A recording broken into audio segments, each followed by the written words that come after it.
in downtown Las Vegas. It's Gil Alexander. It's Kelly Midland, producer number 9. So much more than a producer here on a numbers game.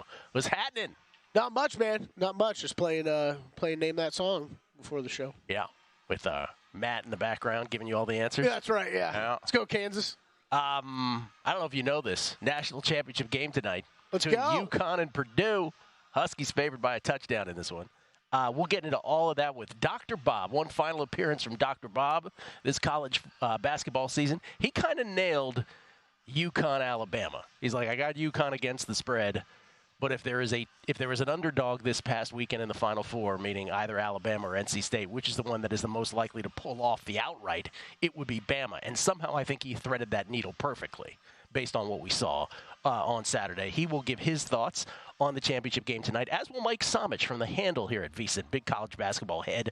We'll get their thoughts. We'll also talk baseball with Paul Sporer, hockey with Jay Kahn, as is our tradition here on Mondays on a numbers game.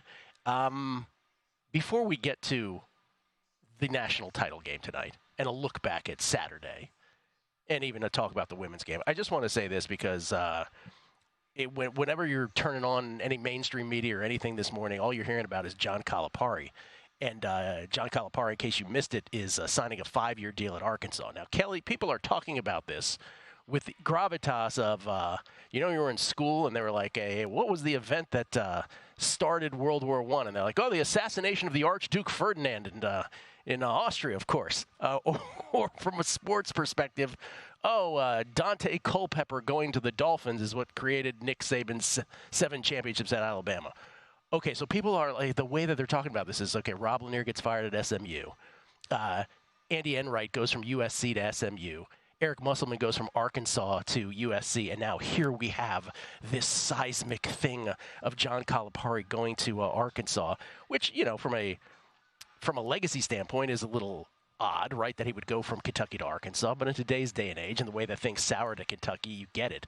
But good God, the betting perspectives are not enough for me to make too much of it. So I want to talk about it here at the outset, then I don't want to talk about it again because I think it's just getting way too much juice this morning. But listen, when you're at Kentucky and you 3 out of the last 4 years go 9-16, that was the pandemic year. So we kind of let that slide, right?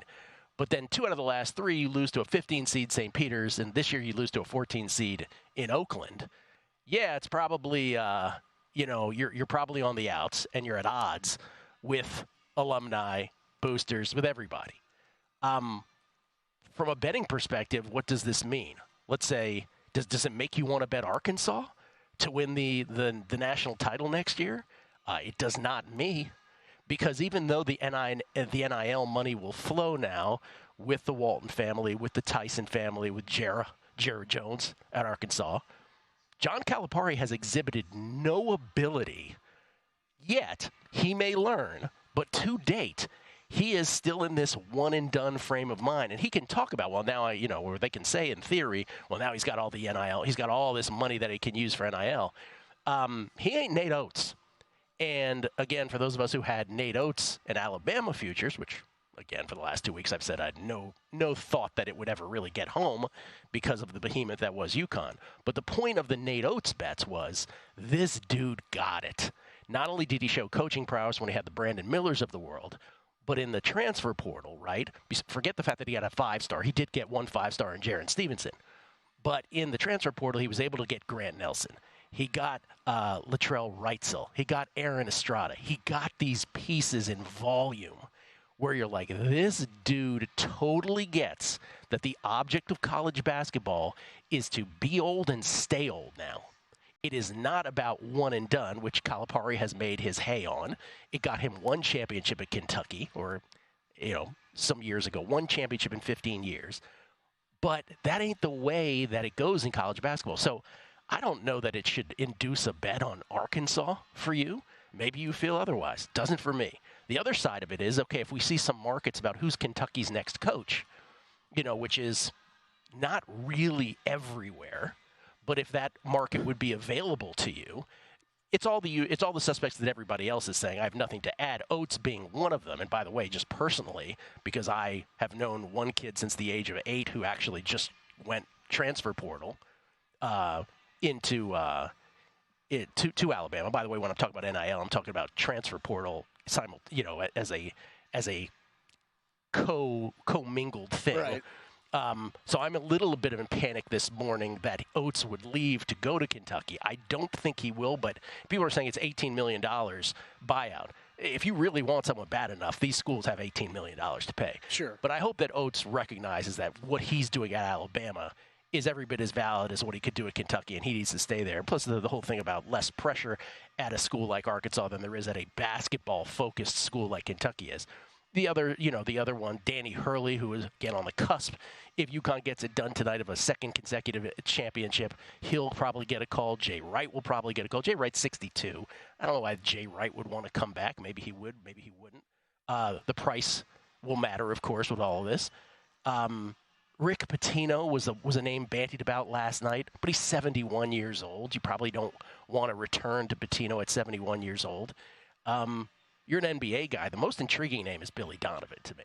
Billy Donovan, who has sort of, I don't want to say floundered in Chicago, but they're not really going anywhere in Chicago. And he's the guy who won the last back-to-back titles in the NCAA at Florida. I do think times have changed, though, right? I mean, I think for so many of these coaching conversations, it is about understanding that new landscape of how to best utilize the transfer portal and NIL and being. I mean, Calipari is like maybe the best example of, hey, we capitalized on the one and done system, but the system's changed and moved on. So I don't know if Billy Donovan would be a great coach in college basketball right now. I think it's very understandable why a lot of these college guys, and we've seen it so much with football, are looking towards the pros because they don't want to mess around with this crazy recruiting landscape anymore. Right now. Chris Beard, Scott Drew, all kinds of names being bandied about. Anyway, from a betting standpoint, it really doesn't move the needle for me either way. Tonight's game, of course, ought to be the headline. UConn, again, 7-point favorites against Purdue. The Purdue-NC State game on Saturday in the Final Four was just dreadful from just a viewing standpoint. Purdue wasn't very good. It didn't have to be, though they get credit for doing all that they had to not only win but cover against the Wolfpack. The Wolfpack were just not at their best. The Cinderella story comes to an end, and Purdue deserves credit. I'm not trying to take credit away, but you understand it was not a classic. They did what they had to do. The second game was fascinating in that Alabama, I think Dr. Bob called it perfectly, right? UConn somehow gets the cover in the end, but for 28 minutes of that ball game, Alabama was in it. It was 56-56 with just over 12 minutes left before UConn finally separated for good. They went, 90 seconds later, they were up 8. It never got closer than 6 after that. By the way, that was the thing about the NC State game. In retrospect, I don't want to just sort of dismiss it as how I characterized it, because there was a point in that NC State game, and this will get lost in history. It was 39-33 Purdue early in the second half, and NC State had exactly 4 different possessions where they could have cut into that 6-point lead, and 4 shots that did not go in. And they could never get closer than that. But there was a moment in that game where Purdue, who hadn't played well, was super vulnerable. NC State had all the opportunities in the world to not only cut into the lead, but actually take the lead. Cut into the lead, but actually take it. And that didn't happen. And the Alabama thing was, I said last week, and again, holding the Alabama ticket, I've got this 60-1 on them, which I got in June because of all the Nate Oates offseason stuff. Never thought they could be. The thing that you couldn't have counted on was the behemoth and the Goliath that was UConn. But I said for Alabama, I'm pretty sure I said this on air, certainly off, Alabama had to go Villanova 1985 percentage-wise against Georgetown, but they had to do it from 3. So in the first half, they go 8 of 11. They do exactly that, and they're still down 4. It's incredible. It's unbelievable how good UConn is. I mean, I think it's one of those, like, when you looked at the box score afterward, you're like, well, like, you just look at the box score. You could be like, well, I am at Alabama. Like, that's everything they would have wanted to do. And then you look down at the UConn section, and you're like, well, okay, UConn did just as well at everything Alabama wanted to do. And then you look at things like assists and rebounds, and they out-rebounded them 37-29, out-assisted them 20-9. Just wild what UConn's doing right now. We're going to get Dr. Bob's thoughts on the game tonight and Mike Somich's, but I will tell you that pre-flop, I'm not getting in front of UConn. I know a lot of people think I thought NC State was getting too many points. I thought Alabama was getting too many points. I do not think Purdue is getting too many points. Okay. Maybe I'm 0 for 3. Maybe Purdue does cover. Maybe Purdue has a shot at winning this outright. I just don't see it that way. I just think this UConn team is we didn't think of them midway through this season as this juggernaut, but here we are. And this team is just they have all the answers. We'll talk about most outstanding player here on the other side and what the betting implications are of that heading into tonight's game. But I just think I am more excited for this game, Kelly, just from a fan's perspective, because you have an actual traditional matchup of big men. In Zach Edey, you have this unbelievable offensive force, and in Donovan Clingan, you have this unbelievable defensive force.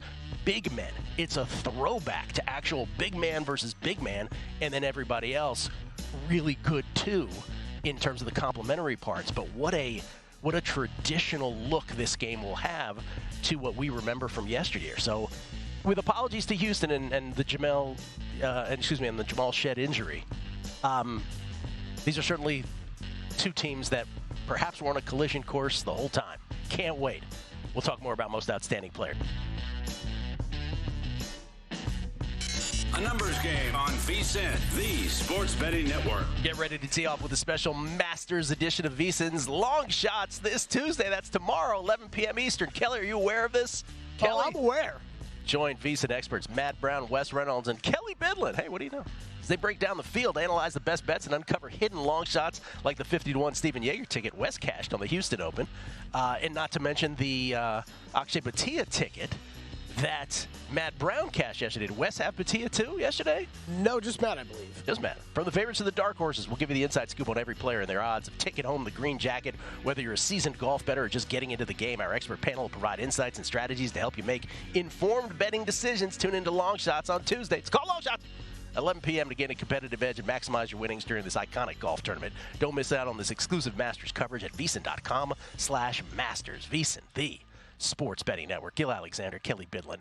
And that really is a tradition unlike any other, of course, around these parts, too, is that once the NCAA championship game concludes, we all transition full throttle into the Masters, the first major of the calendar year in golf, and really not only the most prestigious, but from a betting handle, the largest. A lot of that has to do with you have a whole winter to make your bets also at the Masters. But I think it would be anyway.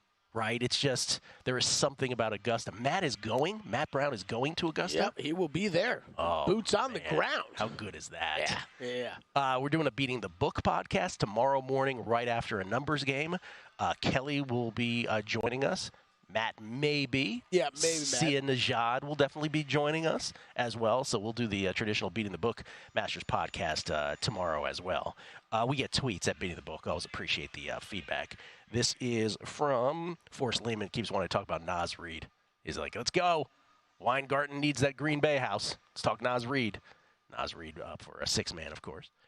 Mike Rouse letting me know there's no more slow jams in Chechnya by law, apparently. Okay, that's big. Jason H11, as an East Coast sports fan, I am livid with the starting times of events. 11 p.m. Eastern tomorrow for the Long Shots Masters previews. Complete BS. Kelly got sushi? Now, he's joking, but what he's talking about is the game tonight tips off, and this happens every year, 9:20 Eastern, 6:20 Pacific. What are we doing? We're still doing this? Yeah, I don't know. It's ridiculous, but I don't know. At the same time, we're gonna get mad about this every single year. I know. It is ridiculous. I'd like to get mad about it. When we can sit here on the West Coast and say it's ridiculous, that's when you know it's really bad. It's really bad. That's exactly right.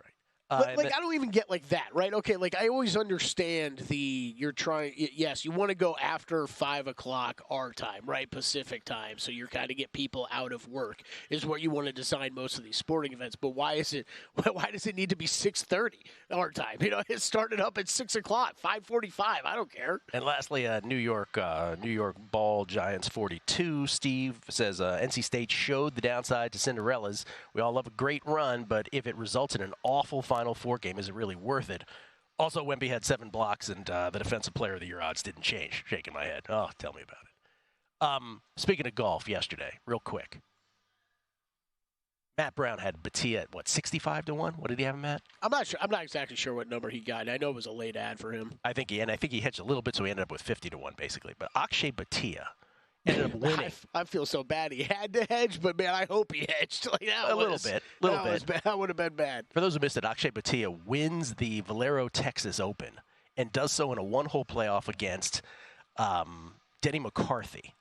And the only reason I bring this up as a tournament right before the Masters is, first of all, this qualifies Batia for the actual Masters, which is awesome for him. But he was up 6 strokes when the back 9 hit yesterday.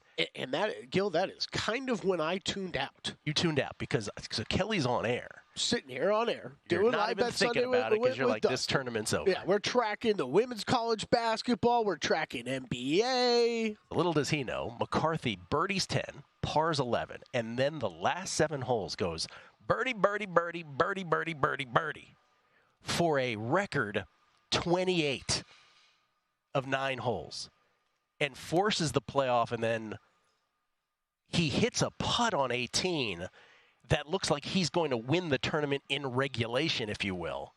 And then Batia sinks this even longer putt and is so pumped up that he starts pumping his left arm.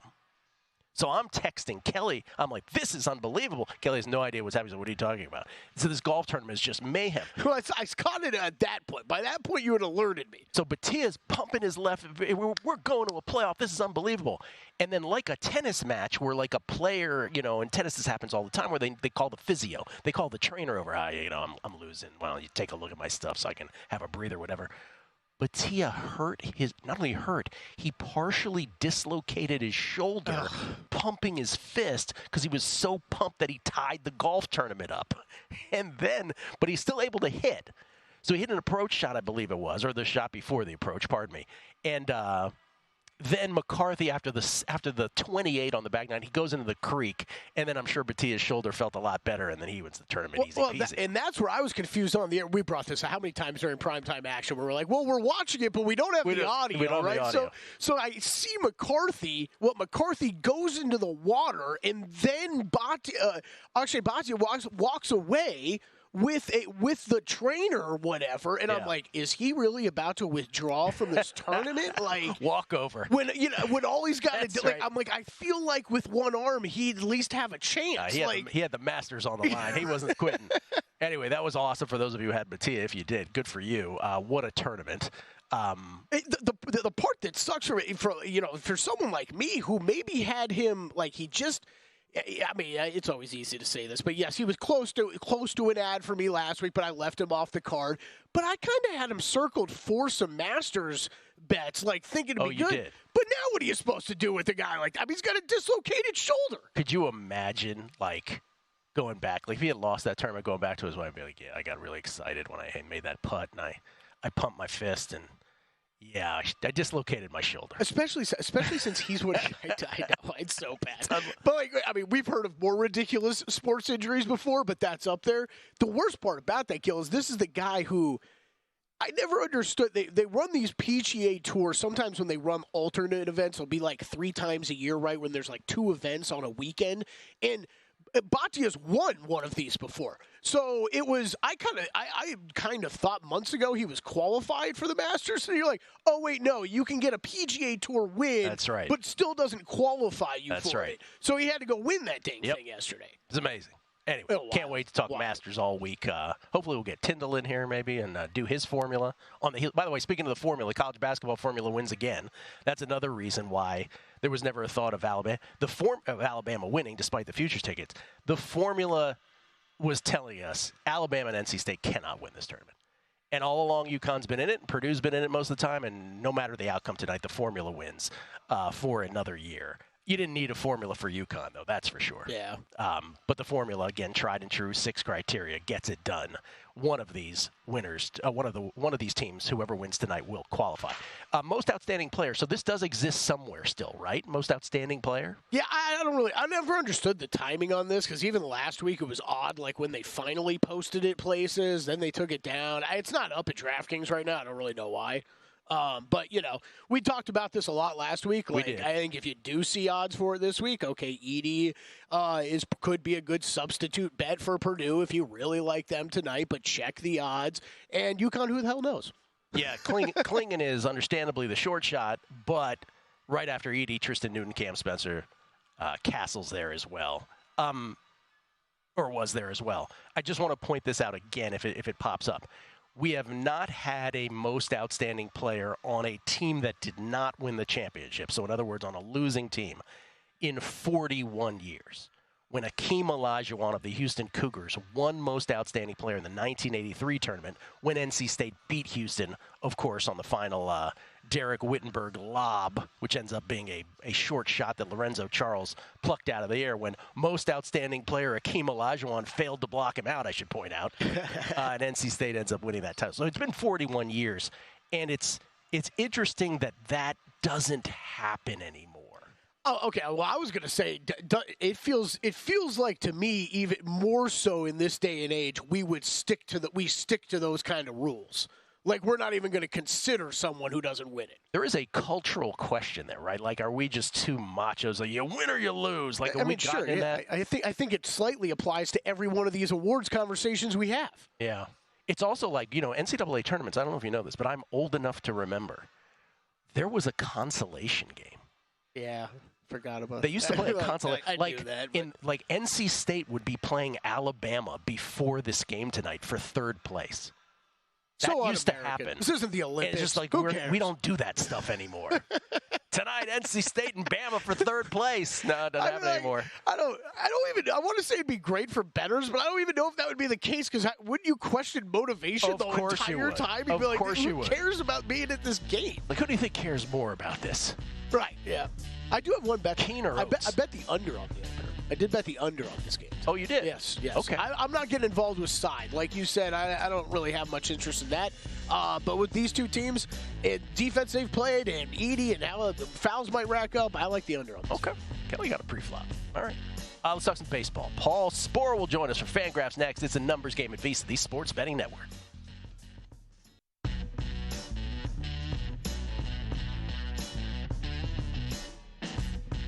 A numbers game on VSiN, the Sports Betting Network. For a limited time, we're offering 2 weeks of our exclusive betting splits for free. Just sign up at VSiN.com/splits. That's VSiN.com/splits. The VSiN betting splits page is updated with DraftKings odds every 5 minutes, so you can see changes in all the action. Find out where the public is betting based on the number of tickets and where the money does not match the public opinion.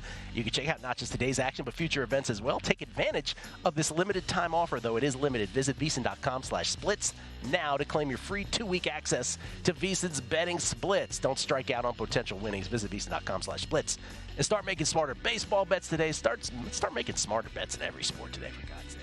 It's Gil Alexander. It's Kelly Bidlin live from Barcanada, the barrage at the D in downtown Las Vegas. I got a great text. We were just talking moments ago about I am old enough to remember when they played a consolation game, a game for third place in the NCAAs, and I had to look this up. The last one was in 1981. Kelly, who could forget that Virginia beat LSU for the third place game in 1981? Who could forget? I'm sure there was a lot of effort given on both sides. Well, so it's funny you mention this. So I bring up the third place game, or the consolation game, as we used to call it, and Steve Fezzik has just texted me. He goes, listen, if they play tonight, NC State and Alabama, I've got the over in your fictitious third place game. NC State just played their 10th straight elimination game. They will run with Bama. So there you go. There's your betting advice for a game that's not going to happen. That's not going to happen. Yeah, but like an NBA All-Star. But I understand his thinking. Nobody's going to play defense in this game. You got to try to assess motivation. By the way, women's title. We've gone 30 minutes. We haven't even mentioned it. Congratulations, Dawn Staley and the South Carolina Gamecocks. They complete their undefeated season with a title. Dawn Staley in South Carolina is third. 38-0, 74-1 the last 2 seasons, 109-3 the last 3 seasons. And, of course, they beat Caitlin Clark in Iowa, who loses in the championship game for a second straight year. But Caitlin Clark, as Dawn Staley even mentioned in her post-game thoughts, really, carried a lot. and really brought a lot of people into the women's college basketball tent. Paul Sporer joins us to talk baseball from Fangraphs. But, Paul, you were saying off air, like, that's the case for you, too, with women's basketball. Comes to us courtesy of the Progressive Guest Line. Absolutely. I'm a Longhorn, so I follow my Lady Horns a bit here and there, when the tournament time comes around, but was never really heavy into the women's game. Caitlin got me in, started watching late last year with the tournament, and she's just so dynamic. And then you learn that there's tons of great talent, and that South Carolina team cannot be slept on. They're an absolute powerhouse, and they're not slowing down, by the way. They got Pow coming back for a 5th year. Yeah. They're going to lose Cardosa, but they're bringing in an elite recruit as well. They're insane. So they're going to be, untouchable again. Caitlin probably going to be she's going to be the number 1 pick in the WNBA draft. But yeah, there's just so much talent. I think that's really what you learn when you do sit down. If she brings you in, then you realize, wow, there's a lot of exciting talent in the women's game. And I really did enjoy it. This was the first year that I was really into it, knowing more than just a couple stars. I was knowing different players across many teams, and very enjoyable watch. If you bring Paul Sporer into the women's college basketball tent, this is a perfect example, because all Paul does is watch baseball and beat 12-year-olds in MLB The Show from across the world. That's all he does. No, they beat me. Oh, I'm sorry, they beat you. No. The kids dominate an old man like myself. I am ancient in MLB The Show universe at this point. Sorry to have mischaracterized it, Paul. That's right. Okay. I was going to ask you this anyway, but Forrest Lehman does it by tweet, so I'll go to his tweet. Was Tommy John ever this relevant as a player? We got to ask you about this. By the way, the Tommy Lasorda joke was, thank God that Billy Grabarkowitz didn't hurt his arm, because then we'd be talking about Billy Grabarkowitz surgery for the rest of time. What? I know who that is. Yeah, me too. I think I had a baseball card of his. But this is really bad. Like, here we have Spencer Strider, where it hasn't been confirmed yet, but it appears as though Spencer Strider may have to have Tommy John surgery. He had Tommy John surgery when he was at Clemson in 2019. We already found out about Shane Bieber. He's going to have TJ. Is it the pitch clock, Paul? Do you buy that that's what's doing it? No, it's not the pitch clock. I'm not even sure that the pitch clock is necessarily exacerbating it. We're always looking for a single smoking gun, and it's never really just one thing. But if it is going to be one thing, it's the velocity. This isn't new. The pitch clock didn't just bring in this era. It's a convenient scapegoat because fatigued pitchers do, pitch worse and will get hurt more. And so by lowering the pitch clock, you are creating more fatigue, which can breed more injuries. But I don't think the data is there to suggest that this is the reason behind it. It is the velo with which players throw with. And it's very clear that the innings management things that we're trying aren't doing anything. So frankly, I think you should just be using a player's bullets when he's got them. When a guy shows that he's ready to go, use him. Now, I'm not saying running him into the ground and be irresponsible and just, let guys throw a $130, 130 pitches every outing. But enough with the babying stuff of 60 innings this year and then 90. That's not working. Let guys throw when they're healthy, and if they break, they're going to break. You cannot prevent the breakage is the point. And I think we're just seeing that because of the velocity. So unless there's a change there, and I think the only real change you could do, you can't tell them to throw slower. That's not going to happen because that's where the money is. You get money based off of being able to throw hard, would be to move the mound back a little bit. Not feet. I'm talking inches to start. But obviously that would start to curb velocity. I think that's really the only way we're going to see the velocity start to slow, though. Stefania Bell may have had the most salient sort of explanation. She goes, it's a multifactorial problem: max effort, max velocity, overuse, early specialization, and more throwers seem to be training towards metrics like spin rate, et cetera, versus functionality. Bottom line, pitching demands, and I think this is what I said last week, which is I just said humans aren't intended to throw this fast. She said pitching demands exceed biology, which is her way of saying what I did, which is, I think that's it, right? And Ozzie Guillen's old school line is, fat doesn't get pulled, right? So he was talking about the players of yesteryear. The reason they didn't have these injuries because they weren't as tightly wound of an athletic specimen was his very layman sort of explanation. Absolutely, and like there is something to that, and people wonder, well, why were the guys able to throw so many innings back then? Because they were downshifting and then upshifting for a tough batter and kind of getting through. It's not that they were better or tougher or anything like that. It was a completely different game. They weren't asked to empty the tank at full bore for as many pitches as you can. That's what we ask of our pitchers today. If we were still playing the way we did back in the day, then your top pitchers of today would be going 300 innings. You don't think Corbin Burns could pitch like the guys of yesteryear, but even do it at a better clip? Of course he could. But the MLB way is full bore from pitch one, whether you're facing the 1-hitter or the 9-hitter. There's just not really any sort of management and downshifting because everyone can go bridge on you. That's the thing. Everyone can go yard. There aren't as many weak spots. Obviously, there's weaker hitters than versus the studs, but not nearly to the degree that we would see back in the day where some guys were purely in there for defense and they couldn't hit to save their lives. That's an easy out. That's 2 pitches. Then you go hard against, Reggie Jackson when he comes up. So different game, but Stefania does nail it. It is multifactorial. The velo is the biggest change, though. That's the biggest thing, is that guys are just throwing harder and harder. And at such a young age, that the breakage is just part of it. I mean, you got some psychotic parents out there wanting their kids to get TJ so that they can throw, thinking that they can throw harder. Yeah, it's insane. I remember Jesse Foppert, who used to play for the Giants, lived down the hallway from me in San Francisco, and he became a pitching tutor. And he used to say the parents were the worst. Like the parents. There's no doubt. Yeah, he said the parents were just the worst. They're a big part of it, going to the specialization piece. I know we're moving on from this, but like that's a big part of it too, is that they're going to push these kids to go year round. Every player talks about play multiple sports. Don't go too crazy with this. The parents don't allow it. Real quick, one-word answer. Does it make you not want to bet Cy Young futures this early?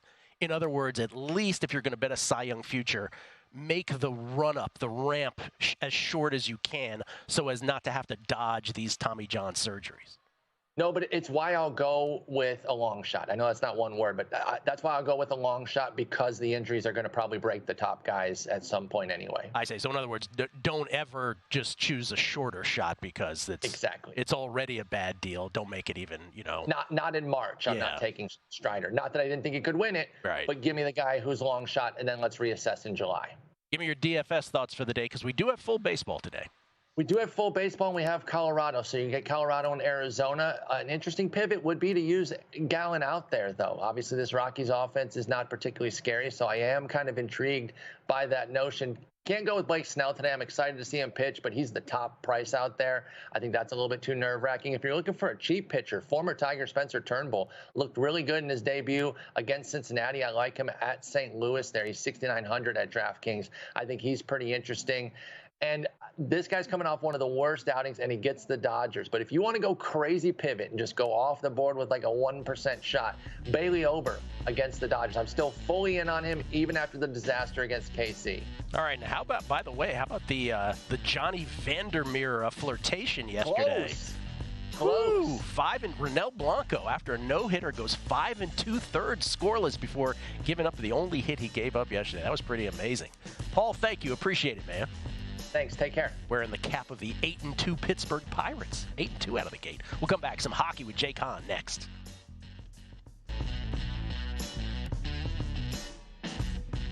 A numbers game on VSiN, the sports betting network. DraftKings Sportsbook, one of America's top-rated sportsbook apps, is giving new customers a shot to turn $5 into $150 instantly in bonus bets with any college basketball bet. Download the app and use code VSiN. Well, yeah, use that.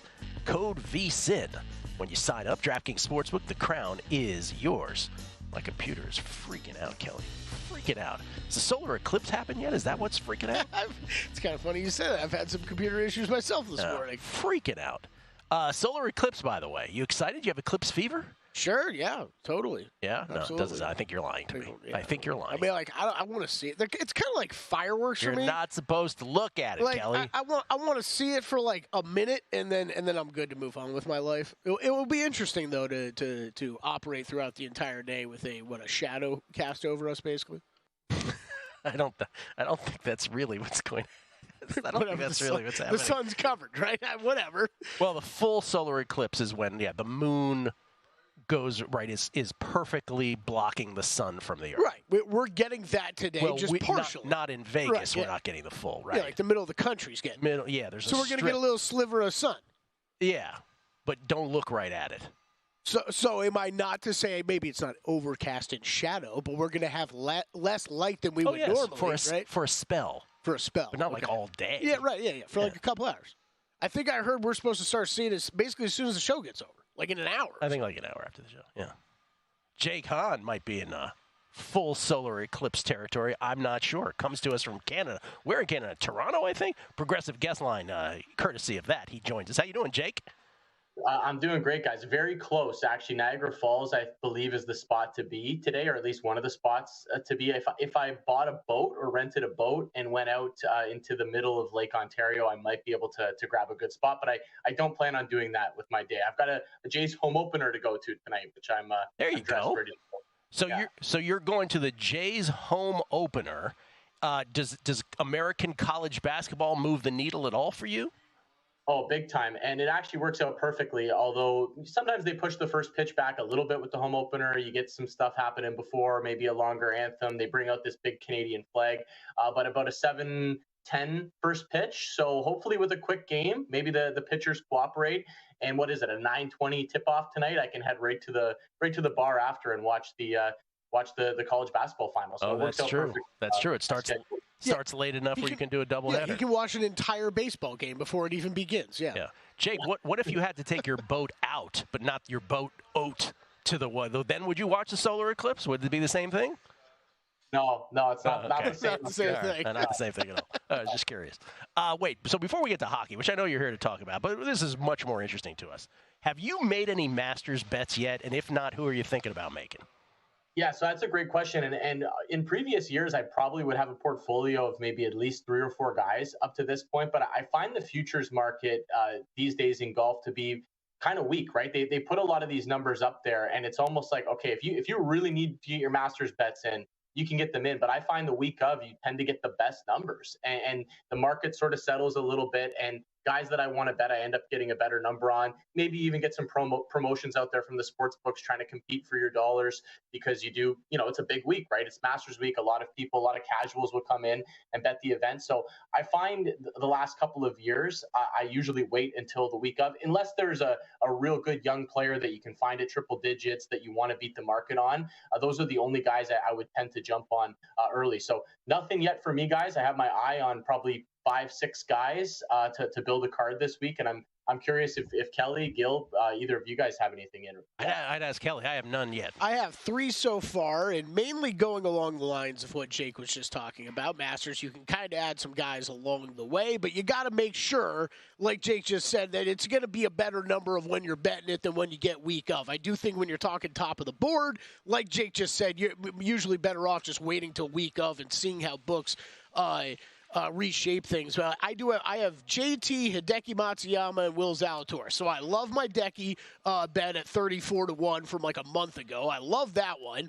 But this is where, you're kind of gambling on taking these prices earlier in the year. Zalatoris and JT not playing as hot recently. We'll see. I still like those guys and how they fit at the Masters. But, not bets that I would make right now. Okay, fair enough.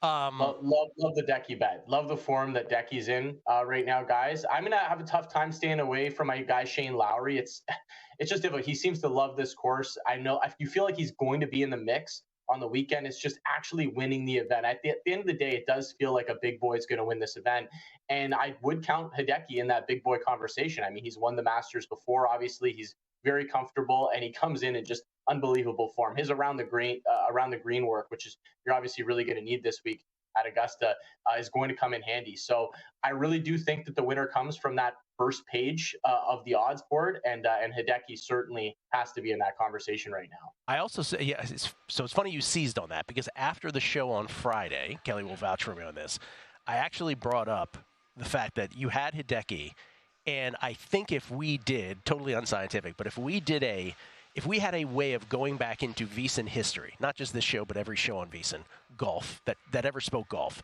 and if we aggregated the amount of time that we have spent collectively on Scheffler, McIlroy, Rahm, and I would even extend it past them, right? Xander Schauffele. Zalatoris, Schauffele, Spieth. Like, if we did that, they all have a chunk of time. And I think of the big names in golf, Hideki is the guy that we've spent the least time proportionally on for his talent level. Would you agree with that? Yeah, probably. I would also say, he's been up and down over the past few years, and this is probably right now is one of the best stretches of golf that he's put together over the past couple months in years. So, yeah, I think there's a reason why we're talking about him right now. Still one of the great iconic golf moments when he won the Masters and his caddy bowed. Oh, sports on moments, 18, right? Like, that still just gives me chills. Yeah, absolutely. All right, hockey. About 4 games left, and yet somehow we're extending the regular season, 10 more days. We're still milking this. But obviously, teams are jockeying for position in the wild card race in both the East and West. Give me the proverbial team that is either just in or just out that could get flipped on either East or West. The proverbial team that no one wants to face, and they'd rather them not even make the postseason at all. Is there a team like that? Yeah, I think in the East, that team probably doesn't exist. We've been following this Eastern Conference playoff race, if we even want to call it that, for a while now. And it's tough. It's one of those years, and you guys probably see this covering the NBA, where you get a year and there's just, someone's got to make the 7 seed or the 8 seed, or I guess now it's sort of a play-in type situation. You get teams that are 5 games below 500, and you just know they're going to be, served up to the top seeds in the first round. That's what I'm seeing in the Eastern Conference right now. There's about 5 teams battling for the 2 playoff spots. I don't see any of those teams doing any sort of damage. Maybe Pittsburgh. If Pittsburgh gets in with some good vibes and Sidney Crosby playing at this level, I could see them giving someone a good round in the first round, but ultimately not factoring into a cup conversation or anything like that. I still go back to Nashville in the Western Conference. They were as hot as anybody for about a month, cooled off a little bit, but now they're back to finding their game again. I think the Preds are the team that no 1 seed in either conference wants to face in the first round. Yeah, Preds right now inhabiting the number 1 wild card position. They look pretty safe to make the playoffs. You're right, though. The East is a complete logjam there with the Red Wings, Penguins, Caps, and Flyers. All 1 point right now, the Red Wings inhabiting the number 2 position, but the Penguins, Caps, Flyers 1 point behind. And I guess in the case of some of the Metro teams like the Caps, they could get in a different way too, right? They could still make it via the division route as well. So it's going to be interesting. We only have 2 games in hockey tonight. Basketball, the NBA clears out for the College Basketball National Championship. Baseball does not. Full day of baseball, but 2 games in hockey. And I'm curious if you have any thoughts on the Penguins and the Maple Leafs, with the Leafs a -160 favorite, and the Golden Knights and the Canucks, with the Canucks a shorter -125 favorite. Yeah, both games, a lot of intrigue here, guys. I think you have Canucks Vegas, you're looking at 2 teams trying to find their game before the playoffs, and Pittsburgh and Toronto, just a massive game for that Eastern Conference playoff race that we just talked about, right? With the Penguins making this charge. Everybody left the Penguins for dead a couple weeks ago. This team was done. They traded off one of their top players at the deadline, and they had to start to look towards the future in Jake Gensel. And now all of a sudden, there's a possibility they could play each other in the first round. If the Penguins get that 3 spot in the Metro that you just talked about, Gil, they would likely play Carolina, where Jake Gensel went in the first round. So that is still on the table, a bit of a revenge factor there. He played with Crosby for so many years. So the Penguins are coming in playing some good hockey. I don't love the price for them in Toronto against a good Maple Leafs team that still does have their sights set on trying to get home ice advantage in the first round and try to pile up goals for Austin Matthews as well. So I like the Leafs to get it done. And I lean towards the Vancouver Canucks here on home ice. I think this is a pretty fair price, although Vegas has found their game. You guys have asked me about the Knights quite a bit, and I've been on with you. It does seem like the Golden Knights are starting to find their game a little bit heading into the playoffs. All right, Jay Kahn, let it be noted that he is choosing the Jays over the Leafs tonight. Likes a home opener in baseball more than the Leafs. Who's on the back of the Leaf game Thursday? Oh, there you go. Okay. His street cred has been retained. By the way, who's on the Jays jersey? On the back of it. It's a Roy Halladay jersey. Roy Halladay. There you go. Thank you, Jake. We're coming back. College basketball. Dr. Bob next on A Numbers Game at VSiN, the Sports Betting Network.